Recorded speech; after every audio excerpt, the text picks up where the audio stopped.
حاضر ہیں تیرے دربار میں ہم، اللہ کرم،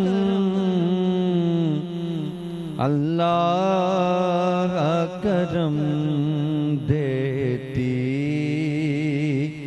ہے صدا یہ چشم نم، اللہ کرم، اللہ کرم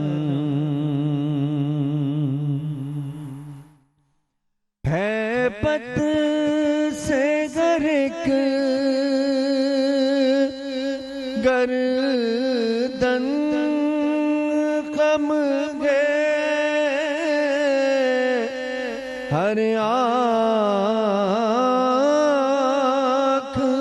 ندامت سے نم ہے، ہر چہرے پہ ہے اشکوں سے رقم،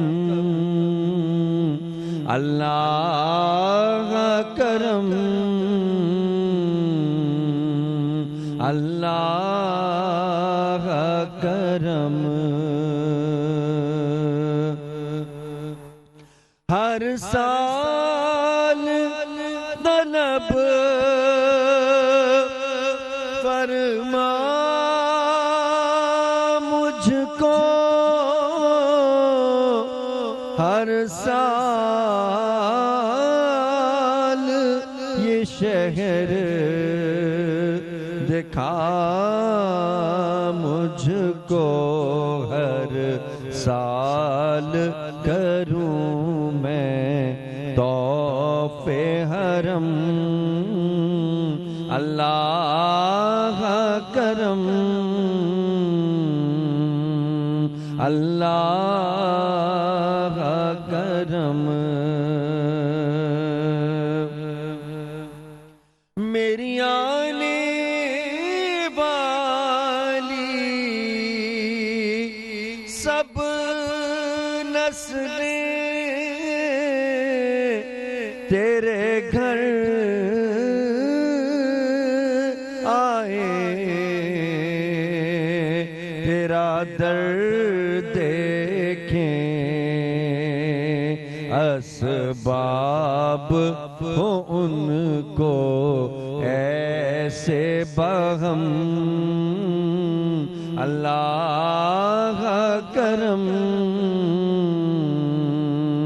اللہ کرم حاضر ہیں تیرے دربار میں ہم،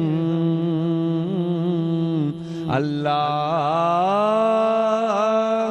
کرم، اللہ کرم دیتی ہے صدا یہ چشم نم، اللہ کرم، اللہ کرم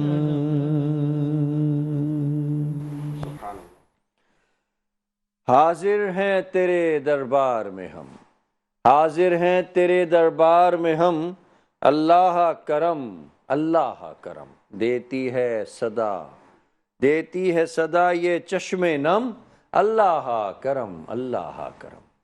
معزز سامعین کرام، وطن کے مقدس پاسبانوں، وہ آنکھیں جو دیکھ رہی ہیں اور وہ سماعتیں جو خیر کی بات کی منتظر ہیں، ان سب کو سید عمار بابر کی جانب سے السلام علیکم ورحمۃ اللہ وبرکاتہ۔ وعلیکم السلام۔ ناظرین کرام، ہر آنکھ، ہر سر خم ہے، جھکا ہوا ہے، ندامت ہے، آنکھوں میں نمی ہے، اپنے گزارے ہوئے دنوں پر ندامت ہے، ان اعمال پر ندامت ہے جو اس میدان میں موجود لوگوں کے چہروں سے عیاں ہو رہا ہے کہ آج وہ بڑے نادم ہیں اپنے کیے پر، اپنے اس عمل پر جو کائنات کی اس ہستی کے ساتھ، کہ جس ہستی کے لیے اس کائنات کو تخلیق کیا، جسے رب کائنات نے اس کائنات کی سب سے زیادہ محبوب ترین ہستی بنایا، اور محبوب ترین ہستی بنا کر کے اس دنیا میں اہل قریش اور اہل دنیا کی بہتری اور ان کی بھلائی کے لیے بھیجا۔ لیکن اہل قریش وہ کہ جنہوں نے اس ہستی کی کہ لبیک کہنے کے ساتھ لبیک نہ کہا، بلکہ حکم عدولی ہی کرتے رہے، اور پھر ایک ایسا وقت آیا کہ اس ہستی کو، اس شہر کو، اس جگہ کو، اس مقام کو چھوڑنا پڑا، کہ جس مقام پر آپ صلی اللہ علیہ وآلہ وسلم کی پیدائش ہوئی، کہ جس جگہ آپ کے بابا حضرت عبداللہ، آپ کی والدہ ماجدہ حضرت آمنہ موجود تھیں، آپ کی پیدائش ہوتی ہے، اور آپ کے دادا عبد المطلب اور ابو طالب آپ کی پرورش کا ذمہ اٹھاتے ہیں۔ وہ گلیاں جہاں پر آپ پرورش پاتے ہوئے بڑے ہو جاتے ہیں، جوانی کی سرحدوں میں پہنچتے ہیں، اور پھر پیغام حق اس پہاڑ پر کھڑے ہو کر کے دیتے ہیں جو تاریخی پہاڑ کہلاتا ہے، اور وہ پیغام حق کا پیغام ہوتا ہے، رب کا پیغام ہوتا ہے، انسانیت کا پیغام ہوتا ہے، سچائی کا پیغام ہوتا ہے، پاکیزگی کا پیغام ہوتا ہے۔ لیکن کم فہم، ناعاقبت اندیش اس پیغام کو ٹھکرا دیتے ہیں اور حق کی بات کہنے سے گریزاں ہوتے ہیں، اور کہتے ہیں کہ ہم کیسے اپنے آبا کا مذہب چھوڑ دیں، ہم نے تو اپنے آبا کو یہی کچھ کرتے دیکھا ہے، تو آج ایسا کیسے ممکن ہے کہ ہم ایک شخص کی آواز پر لبیک کہہ کر کے اللہ اور اس کے نبی کو ایک مان لیں۔ اور وہاں سے دشمنی کا، نفرت کا وہ سلسلہ شروع ہوتا ہے کہ پھر ایک دن بالآخر آپ صلی اللہ علیہ وآلہ وسلم اس شہر کو چھوڑ کر کے یثرب کی طرف ہجرت کر جاتے ہیں۔ جب آپ یثرب پہنچتے ہیں تو آپ کا پرتپاک استقبال کیا جاتا ہے، آپ کے راستے میں پھول بچھائے جاتے ہیں، آپ کی آمد پر مدینے کی گلیوں میں منادی کی جاتی ہے، اور یثرب کے نام کو تبدیل کر کے مدینۃ النبی رکھ دیا جاتا ہے، سبحان اللہ۔ اور پھر قیامت تک مدینہ مدینہ مدینہ کی آواز سے پوری دنیا گونجتی رہتی ہے۔ آپ کی تکریم ایسی کی جاتی ہے جیسے کوئی بادشاہ اپنے دربار میں حاضر ہوتا ہے، جی میرے آقا تشریف لاتے ہیں، سبحان اللہ، کائنات کے وارث تشریف لاتے ہیں، سبحان اللہ، اور پھر مدینے سے اسلام کا وہ باغ پھلتا پھولتا پھر پورے عرب اور پھر پوری دنیا میں پھیل جاتا ہے۔ اور پھر ایک دن وہ آتا ہے کہ آپ صلی اللہ علیہ وآلہ وسلم دوبارہ اپنے شہر مکہ جہاں پر آپ پیدا ہوئے تھے وہاں پر تشریف لاتے ہیں، اپنے ساتھ اپنے معتقدین کو لے کر کے آتے ہیں، اپنے اصحاب کو لے کر کے آتے ہیں، اور پھر اپنی زندگی کا آخری اور پہلا حج ادا کرتے ہیں، اور پھر وہ اراکین جو آج ہم ادا کرتے ہیں، نبی کریم صلی اللہ علیہ وآلہ وسلم تمام کے تمام اراکین کو سکھا دیتے ہیں۔ حج ادا کرنے کے بعد آپ صلی اللہ علیہ وآلہ وسلم ایک بار پھر اسی پہاڑ پر جا کھڑے ہوتے ہیں، اور آج وہ منظر ہوتا ہے، ایک وہ منظر تھا جب وہ اہل قریش آپ کے دشمن ہو گئے تھے، آپ کی جان کے در پہ ہو گئے تھے، آپ کو خدا نخواستہ آپ کے نشان کو مٹانے کے لیے انہوں نے کون سی کوشش نہیں کر لی، لیکن اللہ نے آپ کی حفاظت کا ذمہ لیا ہوا تھا۔ ایک وہ دن تھا، اور پھر ایک یہ دن تھا کہ سب کے سر جھکے ہوئے تھے، ندامت تھی، آنکھوں میں نمی تھی، اور اپنے کیے ہوئے پر نادم تھے کہ ہم نے کس ہستی کو تکلیف پہنچائی۔ اور یہ وقت تھا کہ نبی کریم صلی اللہ علیہ وآلہ وسلم نے اعلان کر دیا کہ آج تم سب رب کی امان میں ہو، آج تمہیں میں نے حج کے اراکین سکھا دیے۔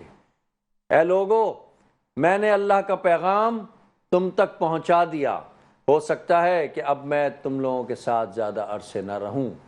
اور اس موقع پر آپ نے اللہ کے پیغام کو ایک بار پھر دہرایا کہ اللہ ایک ہے، وہ وحدہ لا شریک ہے، اس کا کوئی شریک نہیں، اس کا کوئی ہمسر نہیں، وہ تمہیں پالنے والا ہے، وہ تمہیں پیدا کرنے والا، مجھ نبی صلی اللہ علیہ وآلہ وسلم کو پیدا کرنے والا۔ میں اللہ کا نبی، آخری نبی جس کو اللہ رب العزت نے نبوت کا تاج عطا کیا، اور میں ہی آخری نبی ہوں۔ یہ نبی کریم صلی اللہ علیہ وآلہ وسلم کے وہ آخری اور وہ تاریخی پیغام تھا جو رب کائنات کا پیغام تھا۔ اور اس کے ساتھ کہتے ہیں کہ تم سب آپس میں بھائی ہو، لہٰذا بھائی بن کر کے رہنا، لہٰذا کسی گورے کو کسی کالے پر، کسی امیر کو کسی غریب پر، کسی دولت مند کو کسی غریب پر، کسی طاقتور کو کسی کمزور پر، کسی بڑے کو کسی چھوٹے پر، کسی اعلیٰ کو کسی ادنا پر کسی قسم کی سبقت نہیں ہے۔ ہاں اگر سبقت ہے تو وہ صرف اور صرف تقوی کی، پرہیزگاری کی اور اپنے حسن اخلاق کی ہے۔ اگر اللہ کی نظر میں اچھا بننا چاہتے ہو تو تقوی، پرہیزگاری اور دوسری جانب اپنے اخلاق کو اچھا کرو۔ اس کے علاوہ کائنات میں بنائے ہوئے تمام جھوٹے فلسفوں کو آج رسول خدا اپنے پیروں کے نیچے کچل دیتے ہیں۔ یہ وہ پیغام تھا جو آپ نے اپنے آخری حج پر دیا۔ جی ناظرین، میں بات کر رہا ہوں اسی عظیم دن کی جسے ہم حجۃ الوداع کے نام سے پہچانتے ہیں، جانتے ہیں۔ وہ آخری خطبہ جو آپ نے اپنے آخری اور پہلے حج کے موقع پر دیا، جسے ہم جمعۃ الوداع کے نام سے جانتے ہیں، اور جو ہم نے گزارا۔ اللہ رب العزت ہمیں نبی محترم صلی اللہ علیہ وآلہ وسلم کی زندگی اور ان کے بتائے ہوئے اصولوں پر زندگی گزارنے کی توفیق عطا فرمائے۔ میں آج کے اس پروگرام میں آپ سب کو ایک بار پھر خوش آمدید کہتا ہوں۔ اللہ تعالیٰ اس گزرتے ہوئے رمضان کے موقع پر ہماری دعاؤں کو قبول و منظور فرمائے۔ علامہ منیب اقبال صاحب آج میرے ساتھ موجود ہیں اور ان سے گفتگو کا سلسلہ ہم شروع کرتے ہیں۔ علامہ صاحب، کچھ میں نے تمہید باندھی، کچھ اس کو آپ نبی کریم صلی اللہ علیہ وسلم کا جو پیغام تھا کہ انہوں نے جو حقوق کے حوالے سے آخری حج کے موقع پر بتایا، آپ صلی اللہ علیہ وآلہ وسلم نے جو ایک مسلمان کا دوسرے مسلمان پر حق بتایا، اور خاص طور پہ مسلمان کی جو جان مال ہے اس کی حفاظت کا جو ذمہ ایک مسلمان کا دوسرے مسلمان پر ہے، ذرا فرمائیے گا۔ بسم اللہ الرحمن الرحیم۔ حضور علیہ الصلوۃ والسلام نے جو خطبہ حجۃ الوداع دیا، اس میں بہت سارے پیغامات تھے، جس میں سے جو ایک سب سے امپورٹنٹ پیغام تھا وہ حقوق العباد کا تھا، جیسا کہ آپ نے ذکر فرمایا۔ حضور نے فرمایا کہ میرے بعد ایسے نہ ہو جانا کہ تم ایک دوسرے کی گردنیں مارنے لگو، اللہ اکبر، اللہ اکبر، یعنی تم ایک دوسرے کے ساتھ خون و قتل کا معاملہ کرنے لگو، یا پھر ایک دوسرے کے حقوق کو غصب کرنے لگو۔ حقوق کو یہ جو حقوق کو غصب کرنا ہے، یہ حقیقت میں حقوق العباد کا بہت بڑا مسئلہ ہے کہ آج کل ہم ایک دوسرے کے حقوق کو ادا نہیں کرتے۔ حضور علیہ الصلوۃ والسلام نے حجۃ الوداع کے موقع سے پہلے بھی کئی مرتبہ کئی مقامات پر صحابہ اکرام کی اس بارے میں تربیت فرمائی کہ ایک مسلم جو ہے، ایک مسلمان ہے، اس کا بہت بڑا حق ہے، بہت بڑا۔ یہاں تک کہ حضور علیہ الصلوۃ والسلام کی حدیث کتنی مشہور ہے کہ تم میں سے وہ شخص مؤمن نہیں جس کے ہاتھ اور زبان سے دوسرے مسلمان محفوظ نہ ہو۔ حضور علیہ الصلوۃ والسلام نے ارشاد فرمایا کہ لا یؤمن احدکم حتی یکون یحب لاخیہ ما یحب لنفسہ، تم میں سے وہ شخص اس وقت تک مسلمان نہیں ہوگا جب تک کہ وہ اپنے لیے بھی وہی پسند کر لے جو کہ دوسرے کے لیے پسند کرتا ہے، یا جو اپنے لیے پسند کرتا ہے وہی دوسرے کے لیے پسند نہ کر لے۔ اس کا معنی کیا ہوا؟ حضور علیہ الصلوۃ والسلام نے ایک دوسرے کے حقوق کا خیال رکھنے کا، جس کو کہتے ہیں ہر ہماتن، اور ہر وقت ہمیں حکم ارشاد فرمایا کہ آپ نے ہر وقت ایک دوسرے کے حقوق کا خیال رکھنا ہے۔ اب حقوق کے اندر کیا آتی ہے؟ سب سے پہلا حقوق کا جو معاملہ ہے وہ ہے ایک دوسرے کی پراپرٹیز۔ ٹھیک ہے، ٹھیک ہے، ایک تو آئی پی کہلاتی ہے انٹلیکچوئل پراپرٹی، صحیح ہے، اور ایک ہوتی physical property. Physical property, intellectual property کے حوالے سے بھی حضور علیہ السلام نے مقامات پر ارشاد فرمایا کہ ایک دوسرے کے ناموں کو، یہ قرآن میں بھی حکم ہے کہ ایک دوسرے کے نام نہ بگاڑو۔ تو اس کا مطلب کیا ہے؟ بزرگوں نے فرمایا اس کا مطلب یہ ہے کہ ایک دوسرے کے خلاف ایسی بات نہ کرو جس سے سامنے والے کا تشخص خراب ہو، ٹھیک ہے، اور کسی کے لیے بیڈ امپریشن کسی دوسرے کے ذہن میں پیدا ہو، تھرڈ پارٹی کے ذہن میں بیڈ امپریشن کسی کے لیے پیدا ہو، اسے آئی پی کے ذمے میں آتا ہے، انٹلیکچوئل پراپرٹی کے ذمے میں آتا ہے۔ اس کے علاوہ فزیکل پراپرٹیز جو ہیں، کسی کا مال ہے، کسی کی گاڑی ہے، کسی کا پلاٹ ہے، اس پہ کسی قسم کے حقوق کا غصب کرنے کا معاملہ وہ کسی قسم کا نہیں ہونا چاہیے۔ پھر پراپرٹی کے اندر صرف فزیکل پراپرٹیز کے اندر صرف یہ پلاٹ وغیرہ نہیں، بلکہ آپ کی کوئی بھی چیز ہے، لیٹ سپوز آپ کا کوئی مال ہے، آپ نے کسی سے مالی تجارت بیچا، کسی کو ادھار پر بیچا کہ آپ 15 دن بعد، مہینے بعد پیمنٹ کر دیجیے گا، صحیح، اور آپ کو اس ٹائم پر پیمنٹ نہیں ملتی، تو وہ بھی جو ہے حقوق کو غصب کرنے کے کہیں نہ کہیں زمرے کے اندر آ جاتا ہے۔ اور اگر ٹائم پہ آپ نے پیمنٹ نہیں کی صرف اس وجہ سے کہ آپ کی مجبوری ہے، سامنے والے نے آپ کو ٹائم دیا تو ایک الگ بات ہے، لیکن آپ کا مارکیٹ پر نارم یہی ہے کہ آپ 1 مہینے کی آواز لگا کے 6 مہینے تک پیسے روک کر بیٹھے رہتے ہیں، آپ کی عادت ہے یہ، تو پھر یہ حقوق کے غصبی کے اندر آتا ہے۔ اور اکثر تو ہم نے دیکھا ہے کہ لوگ پیسے کھا جاتے ہیں، دینے ہی نہیں ہے نا، مطلب جیسے کوئی مسئلہ ہی نہیں ہے پیسے کھانا۔ تو اللہ تبارک و تعالیٰ ہمیں اس معاملے سے محفوظ فرمائے۔ تو حضور علیہ السلام نے حجۃ الوداع کے موقع پر خاص طور پر اس چیز کی تلقین کی کہ اے لوگوں، تم ایسے نہ ہو جانا کہ جس طرح کے زمانہ جاہلیت کے لوگ تھے کہ ایک دوسرے کی گردنیں مارا کرتے تھے، ایک دوسرے کے حقوق کو غصب کیا کرتے تھے۔ تو میرے بعد حضور نے فرمایا کہ قرآن کو مضبوطی سے تھامنا، قرآن کو مضبوطی سے تھامنا، میرے اہل بیت کی تعلیمات کو مضبوطی سے تھامنا۔ میں تم میں 2 چیزیں چھوڑ کر جا رہا ہوں، ایک قرآن اور ایک دوسرے اہل بیت، اور ان کی جو نا تم، یعنی اہل بیت سے مراد یہ ہے کہ قرآن مجید اللہ تعالیٰ نے اس کے اندر سارے احکامات کو واضح فرمایا، اور اہل بیت یعنی جو میری شبیہ ہے، جو میری جو روحانیت ہے، وہ تمہیں میرے گھر والوں کے اندر تقسیم ہوتی ہوئی نظر آئے گی، اور رہتی دنیا تک جو بھی حضور علیہ السلام کی خاندان کا سلسلہ، جسے خاندان نبوت کہا جاتا ہے، اللہ تبارک و تعالیٰ نے حضور علیہ السلام کی روحانیت یعنی آپ کے فیض کو، آپ کے نور کو اہل بیت کے اندر جاری و ساری فرمایا۔ جو صحابہ کرام تھے ان کے اندر تو تھا ہی، کیونکہ انہوں نے تو حضور کا ڈائریکٹ دیدار کیا تھا، لیکن صحابہ کرام جب چلے گئے تو جنہوں نے ڈائریکٹ حضور کو دیکھا وہ دنیا سے تشریف لے گئے۔ اب جو ہے نا پھر حضور علیہ السلام کی جو برکت کا سلسلہ رہا، حضور علیہ السلام کے خاندان نبوت کے اندر رہا، کہ وہ ایک شاعر جو ہے وہ کیا خوبصورت فرماتے ہیں کہ تیری نسل پاک میں ہے بچہ بچہ نور کا، تو ہے عین نور تیرا سب گھرانہ، یعنی حضور کے گھرانے کا جو بچہ ہے آج تک اس کے اندر حضور علیہ السلام کا جو نور ہے جو منتقل ہوتا کہیں نہ کہیں ہمیں نظر آتا رہتا ہے۔ اب حضور علیہ السلام نے حجۃ الوداع کے موقع پر یہ بھی فرمایا کہ ایک بات یاد رکھنا کہ تم جس نہج پر بھی چلے جاؤ، شرک جو ہے وہ اللہ تبارک و تعالیٰ کسی صورت معاف نہیں فرمائے گا۔ اچھا، اب شرک کی میں نے آپ کو پہلے بھی شاید بتایا تھا کہ شرک کی 2 قسمیں ہیں، ایک ہے شرک جلی، دوسرا شرک خفی۔ شرک جلی ظاہری شرک، یعنی کسی بت کو سجدہ کر دینا، یہ تو ہے ظاہری شرک۔ دوسرا ہے شرک خفی، جو چھپا ہوا شرک کہلاتا ہے۔ چھپا ہوا شرک یہ حضور علیہ السلام کی حدیث ہے، حضور نے فرمایا الریا شرک خفی، ریا شرک خفی ہے، یعنی جب آپ کسی بھی عمل میں ریاکاری کو شامل کر لیتے ہیں تو انسان کو پتہ ہی نہیں لگتا، لیکن وہ شرک خفی کے اندر مبتلا ہو رہا ہوتا ہے۔ یہ شرک کا حضور نے لفظ استعمال کیا۔ اب یہاں پر شرک کا لفظ کیوں استعمال کیا؟ اب آپ دیکھیے، ایک شخص سجدہ تو اللہ کو کر رہا ہے، لیکن اس کے دل کے اندر یہ خواہش ہے کہ وہ میرا جو دوست آ رہا ہے نا، وہ مجھے دیکھ کر یہ کہے کہ ماشاءاللہ کتنی نمازی آدمی، کتنا نمازی آدمی۔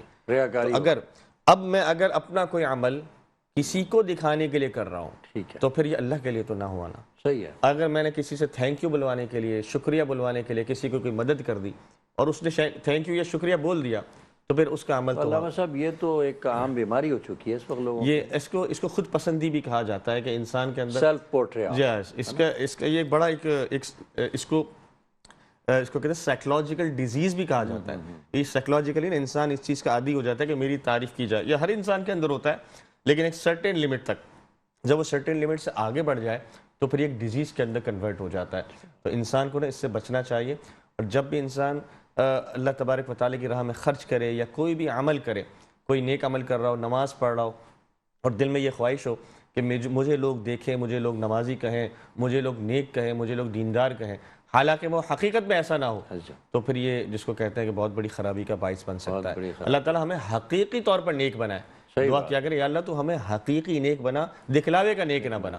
ہم میں سے آج کل مجھ سمیت سب سے پہلے میں ہوں، باقی تو ماشاءاللہ آپ لوگ سب ماشاءاللہ نیک ہیں، لیکن میں سب سے پہلے اپنے بارے میں کہوں گا کہ ہم لوگ دکھلاوے کا نیک بننے کی کوشش کرتے ہیں۔ یہ ہم داڑھی، یہ ماما، یہ کپڑے اس لیے سجاتے ہیں کہ لوگ ہمیں کہیں کہ بڑا دیندار شخص آ رہا ہے، اندر کا حال تو ہم اللہ یعنی تعالیٰ کے بارے میں انٹرنل انر آپ کا پہلے کلین ہو، پھر بعد میں اگر آپ نے ڈریسنگ یعنی ظاہری طور پہ انسان جیسا ہے ویسا ہی باطنی طور پر بھی انسان کو بالکل ایسا ہی انسان کو اللہ تعالیٰ جو ہے نا، میں دعا کرتا ہوں کہ اللہ تعالیٰ ہمیں نا مرر بنائے، کرسٹل کلیئر بنائے، ایسا کہ جب ہم میں سے کوئی دیکھے نا اسے اپنا آپ نظر آ جائے۔ بے شک ایسا تو یہ اسی وقت ہوتا ہے کہ جب انسان اپنا دل صاف رکھے، اپنے دل میں کسی کے لیے برائی پیدا نہ کرے۔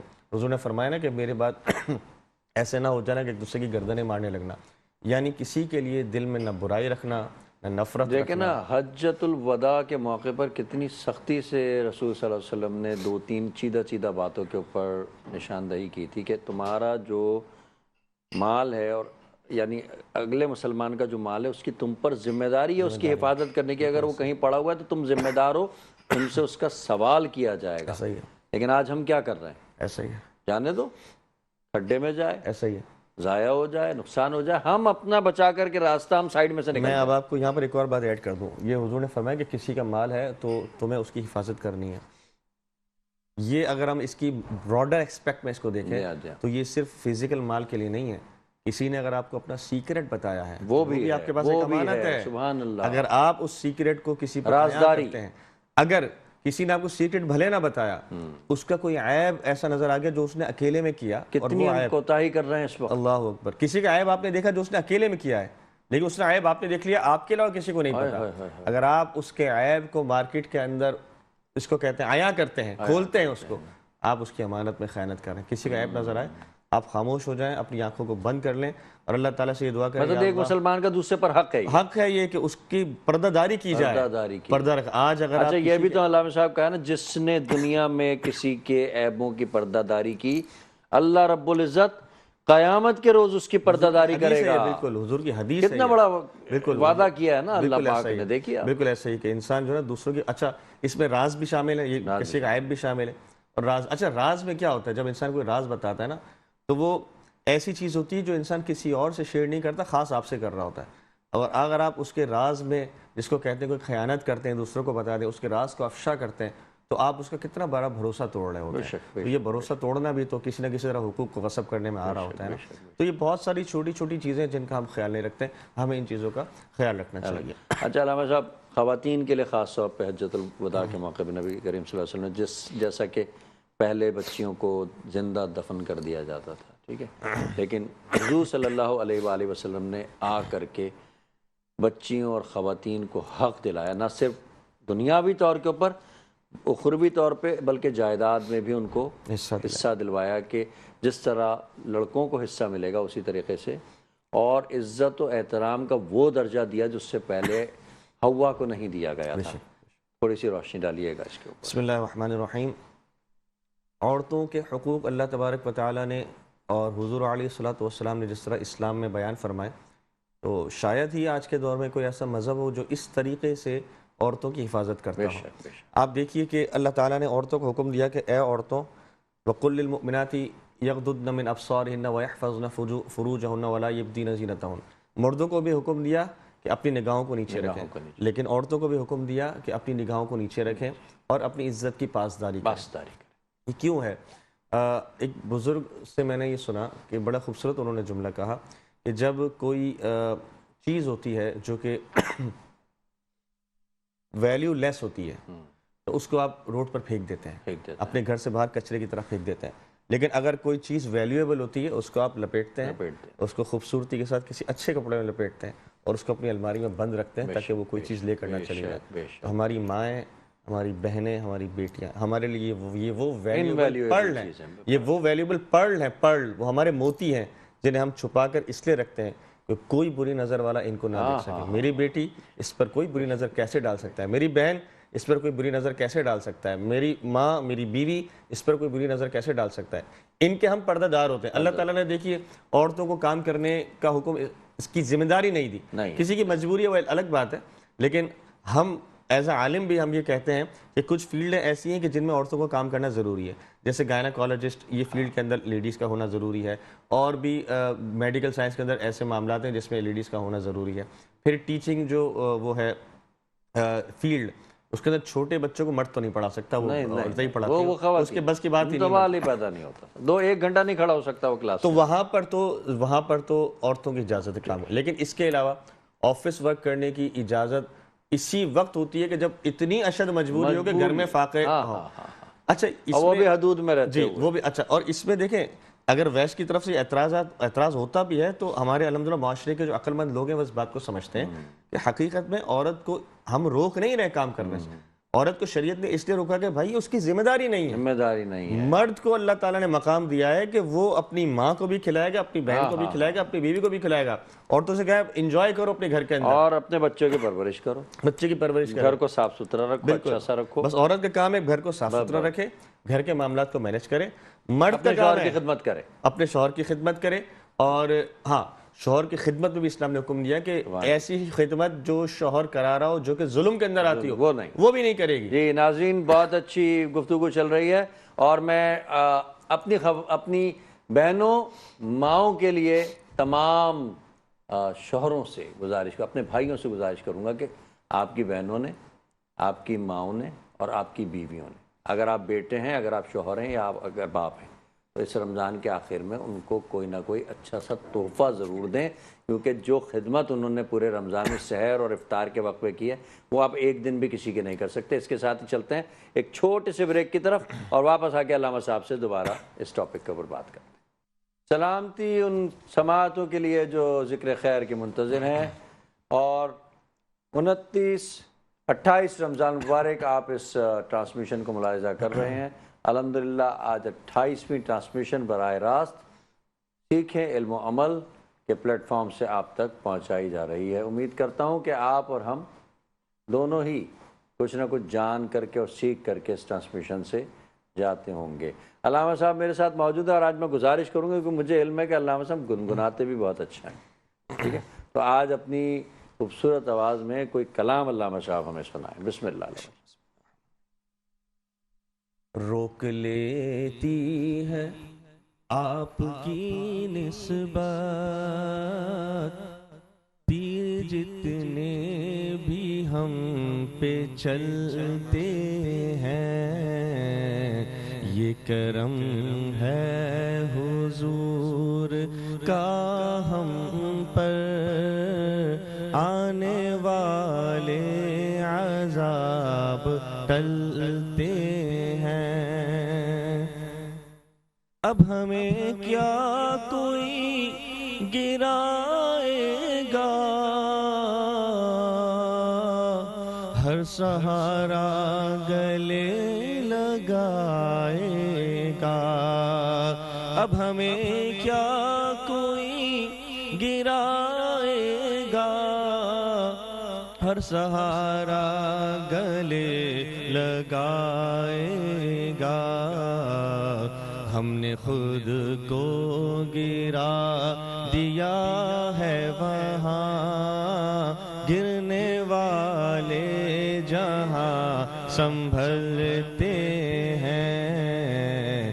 ہم نے خود کو گرا دیا ہے وہاں، گرنے والے جہاں سنبھلتے ہیں۔ اپنی اوقات صرف اتنی ہے، کچھ نہیں بات صرف اتنی ہے۔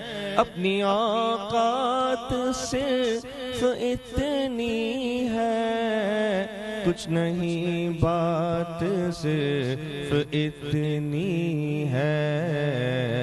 کل بھی ٹکڑوں پہ ان کے پلتے تھے، کل بھی ٹکڑوں پہ ان کے پلتے تھے اور اب بھی ٹکڑوں پہ ان کے پلتے ہیں. یہ کرم ہے حضور کا ہم پر، آنے والے عذاب ٹلتے ہیں.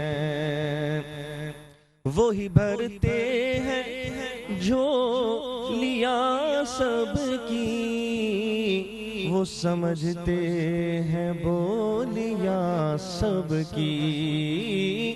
وہی بھرتے ہیں جو لیا سب کی، کیونکہ وہ سمجھتے ہیں بولیاں سب کی. تو آؤ بازار مصطفیٰ کو چلے آؤ، آؤ بازار مصطفیٰ کو چلے، کھوٹے سے کے وہیں پہ چلتے ہیں. آؤ بازار مصطفیٰ کو چلے، غم خوشی میں وہیں پہ ڈھلتے ہیں. روک لیتی ہے آپ کی نسبت تیر جتنے بھی ہم پہ چلتے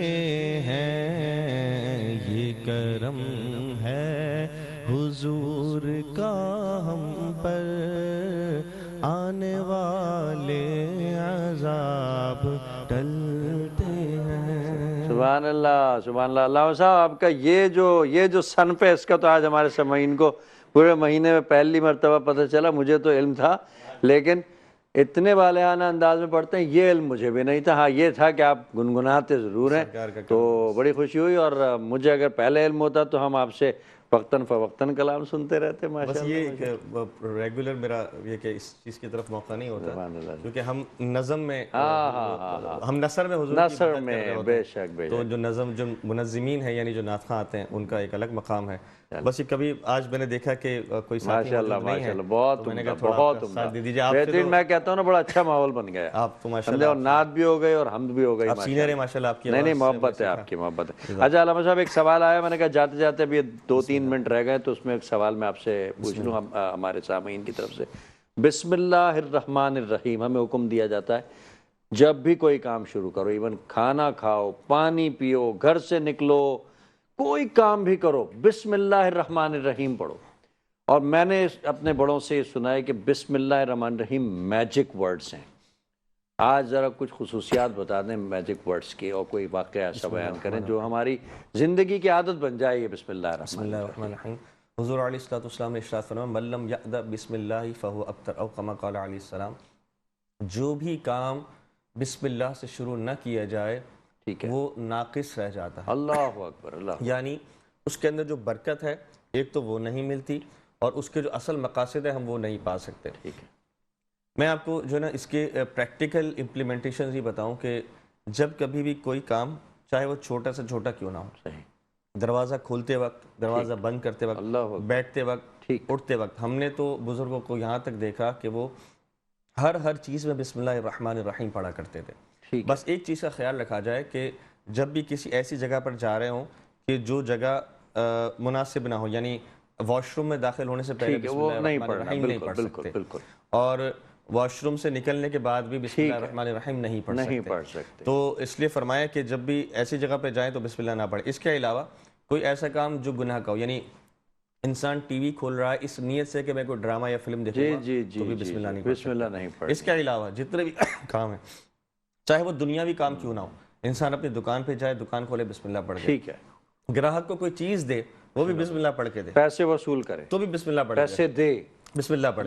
یہ سب برکتیں ہوتی ہیں، یہ سب برکت. بسم اللہ الرحمن الرحیم جو میجک ورڈز ہیں نا، میجک ورڈز، یہ جو میجک ہے نا یہ اللہ تعالیٰ کی برکت ہے، بے شک بے شک، اور یہ ایسا میجک ہے جس کام میں اللہ کا یہ میجک آ جاتا ہے نا تو پھر اس کام میں کبھی کمی نہیں رہتی۔ اللہ تعالیٰ ہمیں ہر کام میں ہر چیز میں بسم اللہ الرحمن الرحیم پڑھنے کی توفیق عطا فرمائے۔ بچپن میں ایک واقعہ میں بتاؤں گا نہیں، آپ صرف ہنٹ دے دوں گا، ہمارے ناظرین سمجھ جائیں گے کہ وہ ایک بڑا مشہور واقعہ ہے کہ وہ ایک بچی تھی جو ہر کام سے پہلے بسم اللہ پڑھتی تھی، مچھلی کا کیا پیٹ کاٹا، میں ذہن میں وہی آیا میرے، خدا کی قسم کتنا زبردست وہ واقعہ ہے۔ وہ ہر کام پہ بسم اللہ کہتی تھی، سونے کی انگوٹھی اس سے کھو جاتی ہے، پھر وہ مل جاتی ٹھیک ہے، اور پھر اس کا باپ جو ہے وہ ایک دن وہ مچھلی پکڑ کے لاتا ہے، اس سے کہتا ہے کہ ذرا یہ پکا دو، وہ کاٹتی ہے، وہ مچھلی کے پیٹ میں یہ سب بسم اللہ کی برکت یہ بسم اللہ کی برکت، اس بسم اللہ پڑھ کے اس نے اس کو کاٹا تھا۔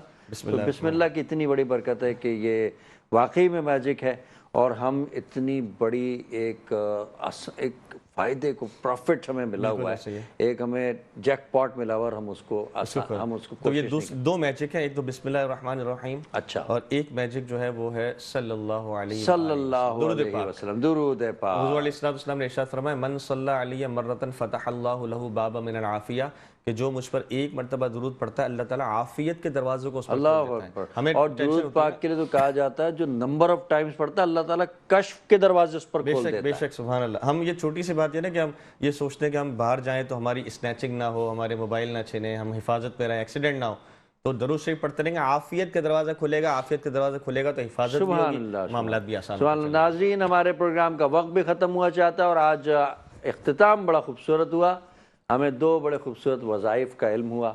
بسم اللہ الرحمن الرحیم، کوئی دعا یاد نہیں آ رہی آپ کو، کوئی دعا یاد نہیں آ رہی آپ کو، تو آپ بسم اللہ الرحمن الرحیم پڑھ لیجئے۔ وہ بچی کا واقعہ آپ کو علامہ صاحب نے بتایا کہ وہ بسم اللہ الرحمن الرحیم پڑھتی رہا کرتی تھی، اور ایک دن اس سے ایک سونے کی انگوٹھی کھو جاتی ہے، اور ایک دن اس کا باپ اس کو ایک مچھلی لا کر کے دیتا ہے کہ بیٹا یہ پکا دو، تو جب وہ مچھلی کو کاٹتی ہے تو بسم اللہ الرحمن الرحیم کہہ کر کے اس کو وہ کاٹتی اور پکاتی، اس کے پیٹ میں سے وہ نکل آتی ہے۔ یہ بسم اللہ کا کمال تھا۔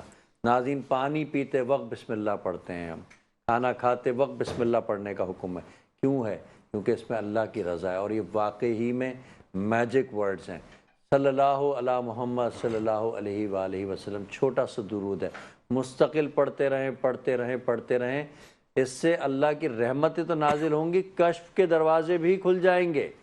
کشف کے دروازے، اللہ تعالیٰ بہت ساری چیزوں کا ادراک اس انسان کو کرا دے گا جو درود پاک کا مستقل بنیادوں کے اوپر ورد رکھتا ہے، کیونکہ یہ تعلق کو رب سے جوڑنے کا ایک پہلا بڑا امپورٹنٹ، جیسے موبائل سے نمبر ڈائل کرتے ہیں، اسی طریقے سے بسم اللہ الرحمن الرحیم کا مطلب ہے کہ آپ نے اپنے رب سے تعلق جوڑ لیا، اب رب آپ کے ساتھ جو ہے وہ جوائن ہو گیا، اور جس کام کو اب آپ کر رہے ہیں اس میں اللہ تعالیٰ کی برکتیں اور رحمت۔ علامہ صاحب جاتے جاتے کوئی پیغام دے دیجئے گا تاکہ پھر پروگرام کو بس رمضان ختم ہو رہا ہے، اور میری تمام ناظرین سے یہ گزارش ہوگی کہ رمضان کے اندر جتنے اچھے اعمال کیے ان اچھے اعمال کو رمضان کے بعد بھی ہمیں برقرار رکھنا ہے۔ رمضان میں ہم نے ماشاءاللہ لوگوں کو ایک روٹین دیکھا کہ نہیں رمضان ہے میں یہ گناہ کا کام نہیں کوئی شک نہیں، رمضان ہے یہ میں گناہ کا کام نہیں کروں گا، یہ اچھی بات ہے، لیکن رمضان کے بعد بھی گناہ کا کام نہیں کرنا۔ دیکھیں جھوٹ بولنا گناہ ہے رمضان کے علاوہ بھی ہے، تو ہمیں جھوٹ بولنے سے رمضان کے علاوہ بھی بچنا ہے، کسی کا دل نہیں دکھانا۔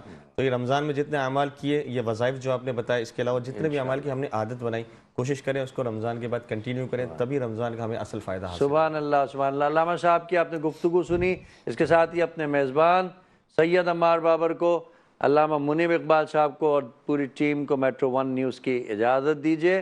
کل انشاءاللہ تعالی پھر حاضر ہوں گے۔ اللہ حافظ و نگہبان۔ پاکستان زندہ باد۔